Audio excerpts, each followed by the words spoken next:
नमस्कार, मैं शास्त्री प्रवीण कुमार शर्मा आपके सामने नीति शतक के कुछ श्लोकों के बारे में बताऊंगा। इससे पहले हमने कुछ श्लोकों का अध्ययन किया था, उसी के साथ हम आज 21वें श्लोक से आरंभ करेंगे। क्षांतिश्चेत कवचेन किम किम अरिभि क्रोधो अस्ति चेत देहिनां ज्ञातिश्चेत अनिलेन किम यदि सुहृदय दिव्य औषधैर किम फलम किम सर्पैर्यदि दुर्जना किम धनैर्विद्या अनवद्या यदि व्रीड़ा चेत किम भूषणैः सुकविता यदि अस्ति राज्येन किम। कुछ गुण अगर व्यक्ति के पास में हैं तो उनको अन्य गुणों से कोई लाभ नहीं होता है। यदि व्यक्ति के पास में शांति यानी क्षमा है तो कवच की आवश्यकता नहीं होती है, अर्थात उसे कवच की आवश्यकता नहीं होती है। यदि व्यक्ति के पास में क्रोध जैसा अवगुण होता है तो उसे शत्रु की आवश्यकता नहीं होती है। ज्ञातिश्चेत अनिलेन किम, अगर उसके पास में अपने सुहृदयजन अपने परिवारजन हैं तो उसे अग्नि की आवश्यकता नहीं होती है, और अगर सुहृदय लोग हैं तो उसे दिव्य औषधि की आवश्यकता नहीं है। अगर व्यक्ति के पास में दुर्जन है, अगर दुर्जनों से उसकी संगति है तो उसे सर्प जैसे जीव की आवश्यकता नहीं होती, अर्थात दुर्जन जैसे लोग ही उसको नष्ट कर देते हैं। अगर व्यक्ति के पास में विद्यारूपी धन है तो उसे अन्य प्रकार के धनों की आवश्यकता नहीं होती। और किस प्रकार की विद्या होनी चाहिए? वो अनवद्या, किसी चीज़ से बाधित नहीं होनी चाहिए। अच्छी विद्या का अगर समावेश व्यक्ति के पास में है तो उसे अन्य प्रकार के धनों की आवश्यकता नहीं होती। दृढ़ाचेत, अगर उसमें अच्छी प्रकार की लज्जा आदि जैसे शील गुण हैं तो उसे अन्य प्रकार के आभूषणों की आवश्यकता नहीं होती। और यदि सुकविता राज्येन किम, यदि व्यक्ति के पास में एक सुप्रकार का कविता है, अच्छा संस्कार हैं, अच्छी उसमें उसके पास में एक कथा है तो उसे राजा की आवश्यकता नहीं होती। इस प्रकार से 21वें श्लोक में बताया गया है। इसी के आगे हमें बताया गया है कि जो 22वां श्लोक है उसके बारे में वर्णन किया गया है कि हमें इस संसार में किस प्रकार के व्यक्ति के साथ किस प्रकार का व्यवहार करना चाहिए। दाक्षिण्यम स्वजने दया परजने साठ्यम सठा दुर्जने सदा दुर्जने प्रीति साधुजने नयो निरपजने विद्वज्जने च आर्वजम शौर्यम शत्रुजने क्षमा गुरुजने नारीजने दृष्टता ये च एव पुरुषा कलासु कुशलासु एसु एव लोक स्थिति। अपने स्वजनों के साथ में उदारता का भाव होना चाहिए, परिजनों के साथ में दया का भाव होना चाहिए, दुर्जनों के साथ में सठता का व्यवहार करना चाहिए, और साधुजनों के साथ में प्रेम प्रीति जैसा व्यवहार होना चाहिए। नृपजनों के साथ में जो राजा इत्यादि लोग होते हैं उनसे नीति से तर्कसंगत व्यवहार करना चाहिए। विद्वानों के साथ में, सज्जनों के साथ में सरल व्यवहार होना चाहिए, और शत्रुजनों के साथ में शौर्य प्रकार का व्यवहार हमें करना चाहिए। गुरुजनों से साथ में क्षमा यानी उदार व्यवहार होना चाहिए, और नारीजनों के साथ में दृष्टता यानी स्वामित्व भाव को प्रकट करने के लिए दृष्टता का भाव होना चाहिए। ये च एवं पुरुषाः कलासु कुशलासु एतेषु एव लोक स्थिति।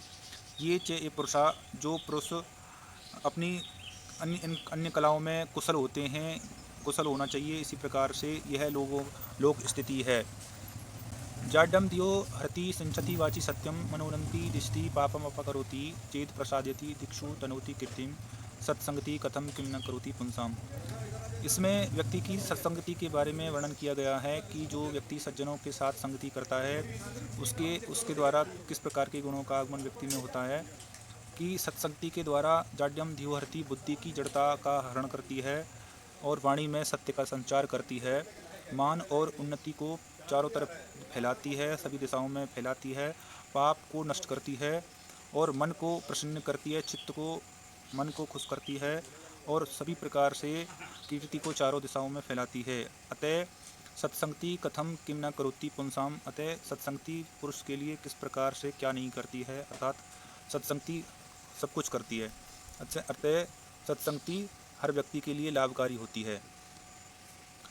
जयंती ते सुकृतिनो रसिद्धा कविस्वरा न अस्ति येषां यस्य काये जराम मरणम भयम। जो रस सिद्ध कविस्वर होते हैं, जिनमें अच्छे कर्मों का संचार है, वो इस संसार में हमेशा जीते रहते हैं, वो कभी भी मृत्यु को प्राप्त नहीं होते हैं। इस प्रकार से वर्णन किया गया कि ये शाम यसे काये जरा मरणम भयम, जिनमें जन्म और मरण का कोई भय नहीं होता है, उस प्रकार से रस सिद्ध कवि हमेशा इस जगत में जीते हैं, कभी भी मरते नहीं हैं, मृत्यु को प्राप्त नहीं होते हैं। अर्थात उनका जो शारीरिक काया है वो मृत्यु को प्राप्त होती है और उनका जो यश है वो हमेशा इस पृथ्वी पर अजर अमर होता है, यानी जन्म भर तक हमेशा रहता है। 25वें श्लोक में बताया गया है कि सुनु संचरति सती प्रियतमा स्वामी प्रसाद उन्मुख है, संदिग्धम मित्र वंचक है परिजनो निष्कलेश लेशम मने, आकारो रुचिरे स्थिरश्च विभवो विद्या एवदात्मुखम तुष्टे विष्टप कष्ट हरिणो हरौ संप्राप्यते देहिने।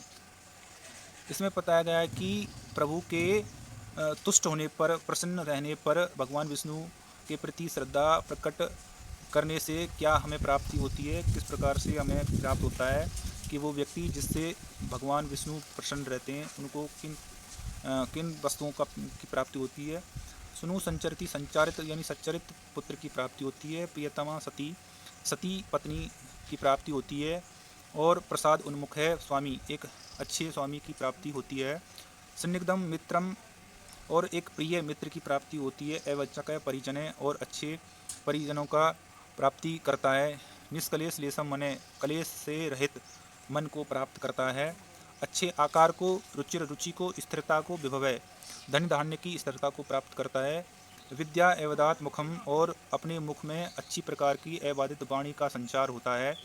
इस प्रकार भगवान विष्णु के तुष्ट यानी प्रसन्न होने पर देही व्यक्ति यानी देहिना व्यक्ति इन प्रकार के गुणों को प्राप्त करता है।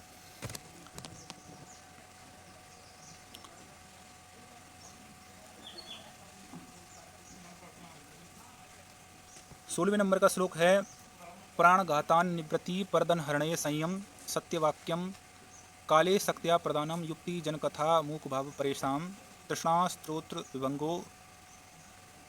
स्त्रोतो विभंगो गुरुसु च विनियमे सर्वभूत अनुकंपा सामान्य सर्वशास्त्रेषु अनु अपहत्विधि श्रेयसाम एषः पंथा। श्रेयकर जो लोग होते हैं, महान जो लोग होते हैं, वो किस प्रकार के पथ को प्राप्त करते हैं कि प्राणघात निवृत्ति, प्राण के आघात यानी प्राणी को मारने जैसे कुकर्म से निवृत्त रहते हैं, दूर रहते हैं। परधन हरणे, दूसरे के धन को हरण नहीं करते हैं, उसमें संयम रखते हैं। सत्यवाक्यम, सत्य वचनों को बोलते हैं। काले शक्त्या प्रदानम, और समय के अनुकूल दान देते हैं। शक्ति के सामर्थ्यता के अनुसार दूसरे ब्राह्मणों को, गरीब जनों को दान प्रदान करते हैं। युक्ति जन कथा मूक भावम, दूसरे की स्त्री या पुत्री के विषय में अगर कोई विषय है तो उस स्थिति में मूक भाव रखते हैं, यानी चुप रहते हैं। तृष्णा स्त्रोत विभंगो, तृष्णा इच्छा के स्त्रोत्र को विभंग तोड़ देते हैं, यानी वो तृष्णा के भाव से दूर परे रहते हैं। गुरुसु च विनियमे, और गुरुजनों से नम्रता का भाव रखते हैं। सर्वभूतानाम अनुकंपा, सभी जनों के साथ अनुकंपा का भाव रखते हैं, उदार भाव रखते हैं। सामान्यम सर्वशास्त्रेषु अनुपहत विधि, सामान्य लोगों में जो सर्वशास्त्रों में विदित जो कर्म है, श्रेय कर्म है, उस प्रकार के पद को प्राप्त करते हैं। नीति शतक के 27वें श्लोक में बताया गया है कि 3 प्रवृत्ति वाले व्यक्ति होते हैं कि प्रारभ्यते ने खलु विघ्न भये निश्चयी, प्रारभ्य है विघ्न विहिता विरमंति मध्या विघ्न पुनः पुनः अपि प्रतिहन्यमाना प्रारब्धम उत्तम जनान प्रतिजंती। एक इस प्रकार के व्यक्ति होते हैं जो कार्य को विघ्नों के भय से, डर से कार्य को आरंभ ही नहीं करते हैं, वो नीचे प्रकार के व्यक्ति कहे गए हैं।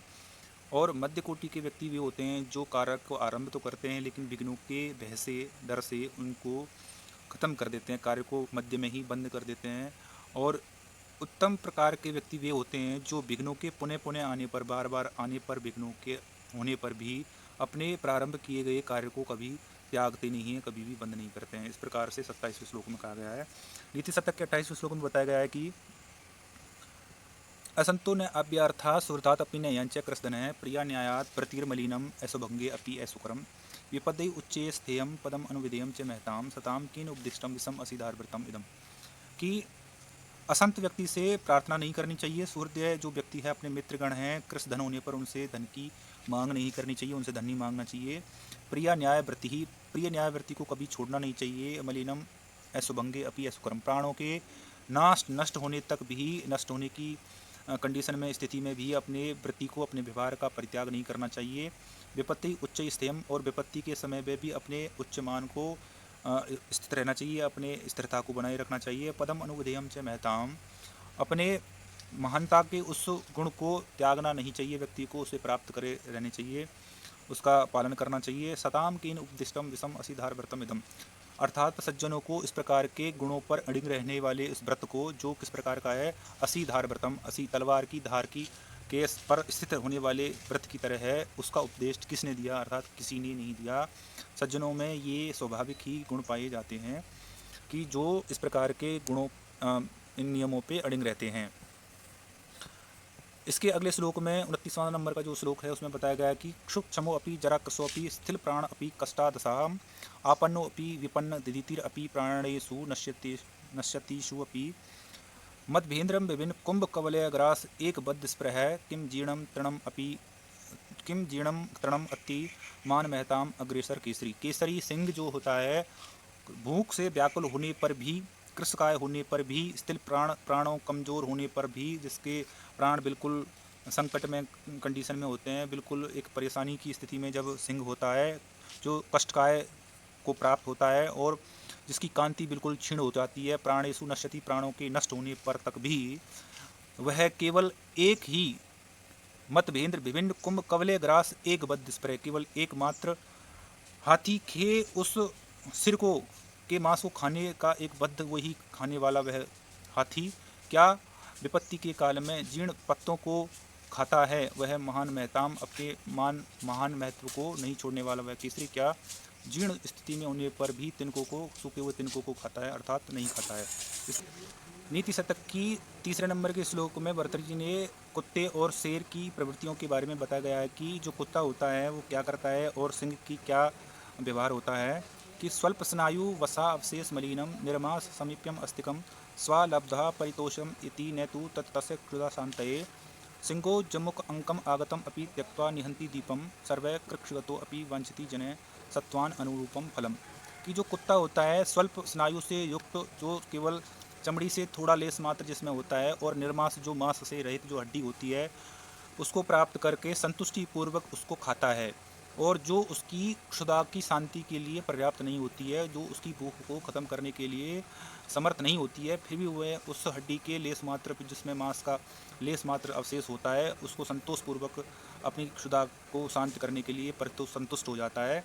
किंतु जम्मुक जो होता है, जो सिंह जो होता है, जम्मुक के गीदड़ के अपने अंक गोद में आने पर भी उसको त्याग करके, उसको छोड़ करके द्वीपम निहंती, एक हाथी के बच्चे को उसका शिकार करता है।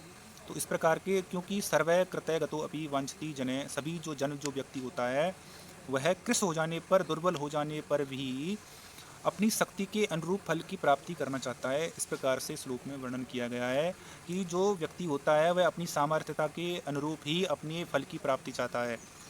अतः आज हमने 30 श्लोकों तक अध्ययन किया, 10 श्लोकों का अध्ययन हमने किया है। इसलिए जो उसमें बताया गया है, जो नीतियाँ हैं, आपके लिए लाभकारी होंगी और हम आशा करते हैं आपको पसंद आएंगी। इसी प्रकार से हम अगले श्लोकों का वर्णन करेंगे। धन्यवाद।